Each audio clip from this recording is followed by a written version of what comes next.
మీరు చూపించిన physiotherapy option ఒకటి, అలాగే మీరు బిఎస్ అనేది చాలా కొత్తది, బయో ఇన్ఫర్మాటిక్స్ అనే అవును. ఒక కోర్స్ రావడం అనేది ఇట్స్ వెరీ వెరీ ఎంకరేజింగ్. వీటన్నిటితో పాటు అగ్రికల్చర్ లో 4 ఏళ్ల డిగ్రీ లేదంటే ఇంటిగ్రేటెడ్ ఐదేళ్ళు. మాస్టర్స్ 5 ఏళ్లు అవును. చేసుకోగలగడం కూడా చాలా గొప్ప Yes, ఒక ma'am. New avenue open up అవుతుందని చెప్పొచ్చు. So I think we wish all the BiPC students all the very best. Mahender Naidu garu, Yeah, ma'am. Me message ఏంటి మా స్టూడెంట్స్ కి ఇవాళ?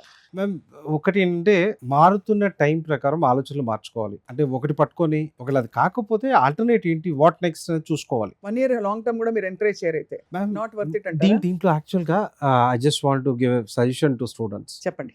మ్యామ్, జనరల్గా దేనికన్నా ట్రై చేశారనుకోండి, అంటే దగ్గరకు వచ్చి మిస్ అవుతారు చూసారా, వాళ్ళని మళ్ళీ ఒకసారి కంపల్సరీగా ట్రై చేయమని చెప్తాను. బట్ అసలు లెట్స్ ఏ ఎగ్జాంపుల్ 700 మార్కులకి 500 పైన మార్కులు వచ్చాయనుకోండి ఎంబీబీఎస్లో, నీట్లో, వాళ్ళకి ఫ్రీ సీట్ వచ్చే ఛాన్స్ ఉంది. సో 400 నుంచి పోనీ 350 నుంచి 500 మధ్యలో ఉండే పిల్లలు నేను ఇంకోసారి ట్రై చేస్తా, ఫ్రీ సీట్ కొడతాను అంటే అర్థం ఉంది మ్యామ్. కొంతమంది పిల్లలు అసలు క్వాలిఫై కారు, అవును, వాడిపోయి మళ్ళీ ఇంకోసారి ట్రై చేస్తా అంటాడు. 1 year వేస్ట్ అయిపోతుంది. ఇంకోటికి 120 లేకపోతే 130 140 130 వస్తాయి.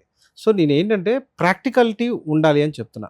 కరెక్టే. దగ్గరకు వచ్చిన వాళ్ళు ట్రై చేస్తే డెఫినెట్లీ వాళ్ళంత ముందు నేనేం చేశానో వాళ్ళకి తెలుస్తుంది. వాళ్ళకి దానికి తగ్గట్టుగా ప్రణాళికలు చేసుకొని కొద్దిగా టైం ఎక్కువ స్పెండ్ చేస్తూ ఎక్కడ మిస్టేక్ చేశారో తెలుసుకొని దాని మీద కాన్సన్ట్రేట్ చేస్తే డెఫినెట్లీ ఏ పేరెంట్ అయినా వాళ్ళు ఎంకరేజ్ చేయండి, బాగుంటుంది. Right. But not that student like అంతకుముందు ఎక్కడ దరిదాపుల్లో కూడా లేని వాళ్ళు దానికి ట్రై చేయటం వల్ల it's simply waste of time. Waste of time ఖచ్చితంగా.